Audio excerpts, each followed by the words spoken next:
folks, it's Jim, it's Julie, it's episode 281 of Geeking Out, and my hair is gone! I guess that's what happens now when we take a week off from the review show. Jim loses his hair. Guillermo del Toro comes along and cuts off my hair. Not literally, but I was working on a movie with Guillermo del Toro, and it was a period piece, so I had to cut off my hair. And yet, they had me wear a bowler hat. Why did I have to cut off my hair? Sad face. Anyway, it'll grow back. Exactly. Welcome to the show. We've got at least 8 comic book reviews to get to you today, so let's get to it, shall we? We are starting off with Survive. This is, it claims a number 1. It's a one-shot that ties into the Cataclysm event that happened a few months back. And this is an older book that I happened to grab off the shelf. So, as we are wanting to do every now and then. Exactly. So, in this book, we are dealing with the aftermath of the Ultimates Universe Cataclysm event. So, in that event, to save the world from Galactus, we actually lost Thor and Captain America into wherever they sent Galactus. So this book is primarily the eulogy that Iron Man gives for Captain America, along with the establishment of the all-new Ultimates team. So that's where that team came from that I was mentioning a few weeks back. That's good. The art's okay. The story was interesting. It was, it's a nice stepping stone between the events of Cataclysm and the events in All New Ultimates. And it gave me the bit of the story that I was looking for, which was really nice. So, if you, like myself, had questions, I recommend that you pick up a copy of Survive. Alright, next up, we have a book from another couple weeks back. It's Sovereign, number 1. And in this one, gods, demons, and magic are returning to the world as masked undertakers face the undead with swords, civil wars over cultures break out, and ancient threats from the past come to menace the future. Oh, wow. Lots of stuff going on. Yeah, none of it makes a lick of sense. This book is all over the place. It is trying to make you focus on 3 separate stories. And none of them make any sense with the other. I'm sure that they tie those together. I'm sure they tie them in eventually, but as of right now, in the first issue, none of it makes a lick of sense at all. But it's got such interesting art. It does. The art is pretty kinetic, but also very simplistic at times as well. And it does work very well in a fantasy setting for that. I know. I was interested, Jim and I actually talked about this book because I was interested in it because of the art, but on a look through decided that it was more violent than what I was leaning towards. Yeah, it's a bit violent in there. Definitely not for kids. It's absolutely rated M for mature. I see that on the back now. Yes. Rated M. Yes. But if you're older and want to see an interesting fantasy series that hopefully will make sense in the future, check this one out. Alright, next up's brand new book from this week. This is Justice League United number 1. You could also call it Justice League Canada. Or, sorry, number 0. My sincerest apologies. Yes. And this book is all about the formation of the Justice League up in Canada. No way. So, do they make beer and back bacon? Animal Man and Stargirl, which I love the fact that Stargirl calls a member of Justice League Canada a man. Oh. Jeff Lemire, I'm coming to your house and punching you. Not like EH, just a man, but I still get a giggle from it. Yeah. So, Animal Man and Stargirl are taking care of a meet and greet in Toronto at the Rogers Centre when they're approached by... It's called the Skydome, get it right. When they are approached by Dr. Adam Strange, an anthropology professor at the university here. Dr. Strange needs their help finding his grad student, Alana, who disappeared while they were investigating a burial site outside Moosonee, Ontario, which, for those of you who don't know, Moosonee is just below the Arctic Circle. It's very cold. Cold most of the year, but not snow year-round. This book does take place in the winter times. Yes. So, Animal Man and Stargirl are hanging out trying to figure out where this grad student quite literally disappeared to, while on Moose Factory Island, very close by. Which is where we produce our moose. Of course, yes, Yeah. yes. We meet a teenage Cree girl named Mihabin, and I apologize if I butchered that, but it's the best I could do. So, Mihabin, we have no idea what's going on with her, but she is absolutely hiding some secrets. There's lots happening in this book, and I'm surprisingly looking forward to the number 1. My first comment when I put this book down was that there wasn't enough book. So, if you're looking for a new teen book, or if you're a fan of Animal Man, Stargirl, Martian Manhunter, Green Arrow, I'm missing somebody. I was leaving. And some other pretty awesome guys that I am leaving as a surprise for you when you read this book. You should absolutely go looking. Absolutely. Also, Green Arrow, when you're in minus 40 temperatures, please bundle up. You might want to cover up your arms just a little Just bit. a little. You know, keep those muscles nice and loose for firing arrows instead of frozen and frostbitten. Yeah. All right. Next up, we have Veil, number 1. And in this one, a beautiful girl awakens nude in an abandoned subway station with no memories of her own. Some men hit on her, and one of them takes her home to keep her safe. But the other men come back and try to kill him and her. Oh, such a great message. Yeah. And then she blows up their heads with her mind. That seems fair. And that's pretty much the story. This is very interesting. And the way they just conceal her nudity throughout the book is really good. Mm-hmm. They just keep it a mystery, which is good. Because you don't really have to see the body. I mean, not... There's a time and a place for shadows, and I feel like this artist really has worked well. really done a fantastic job. It is some beautiful art in this. It's tasteful. Yeah. I was not offended. Let's put it that way. Which is a good thing, because you'd probably be yelling if it were offensive. But this is a really compelling read, and you don't learn very much here. You really don't. But it really compels you to keep reading, because you want to find out what the secrets of this girl named Veil are, and just who and what she might be. So, honestly, if you want a good mystery that will hopefully explain itself in the future, check this one out. It's really good. Alright. Next up, this one leads into a mystery. This is Original Sin number 0.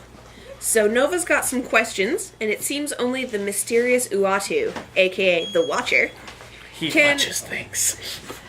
He seems to be the only person who can provide the answers. You also get to find out why the Watcher watches, and more. Because he's really bored. But I've intentionally left this a little vague, because there's so much that goes on, and they give you a lot of information about both Nova and the Watcher. And if you have any interest in either of those characters, you should absolutely pick this up. And you should absolutely pick this up because it's going to turn into a really interesting looking miniseries. The 1 through 8 is subtitled Who Killed the Watcher? So, I guess he wasn't watching. Spoiler alert there. But I enjoyed this book. The art was good. The story was interesting. Again, I got to the end and wanted to read the next book. Yeah. So, check out Original Sin number 0. Original Sin number 1 comes out May the 14th, I believe. I'm going to double check that right now. While Jim gets started. Next up, we have Star Mage number 1.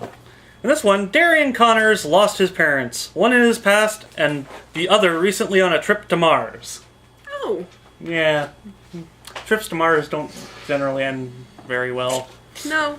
So he's now alone in the world, bullied by and used by his classmates, until one night he learns about his peculiar heritage and the powers that come with it. So he's basically the chosen one. He's the Neo. He's the Jack Burton. Oh, I'm really throwing out the random. Art here is really good. I will say that.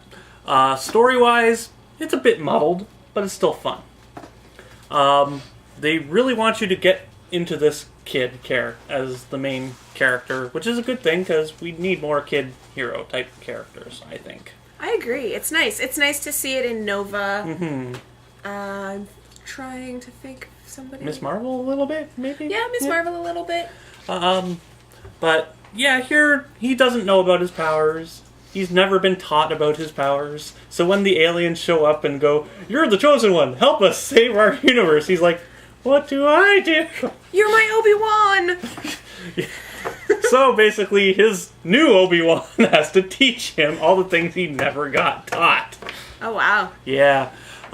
So this was a very fun book, and I am looking forward to the next issue, because this was actually a good, fun read. And I'd recommend it for kids 10 and up. It's pretty good. Alright. Last up for me today is Secret Origins #1. This book compiles 3 They're not short so stories. secret now. No, the cat's out of the bag, Yeah. but it's for the best. So it collects 3 short stories. The first one, we've seen baby Kal-El jettisoned off an exploding Krypton from the view of a father and scientist. Now we see it as a soldier and a mother's perspective, which I really enjoyed the alternate perspective. Yeah. I liked... When you have a mother's perspective, it really changes things. Yes, we get to actually see it from both Lara L. and from Martha Kent's perspectives. And it was really just a nice way to tell the same story again. Yeah. It's a story we've seen a billion times, but seeing it from a different perspective is generally always a nice thing. Exactly. And I never realized, I don't know if it's a new development, but I never realized that his mother was a soldier. That's a new development. Okay. Yeah. Okay, I thought it might have been. That's a new 52 thing. I thought that was the case. I remembered others where she was also a scientist. Yeah. But in this one, she's a soldier, and it's really quite nice. The second short story features Dick Grayson, and it tells about what happens between the number 0 and when you see Dick next after that. Because it's picking up from Bruce introducing himself at the orphanage and taking him home to the manor and letting that cat out of the bag and Whoops. Training and the whole 9 yards. So this was a nice maybe 10 or 12 page kind of heartwarming story about how Robin is created, essentially. The first of how many? 4 In 5 years?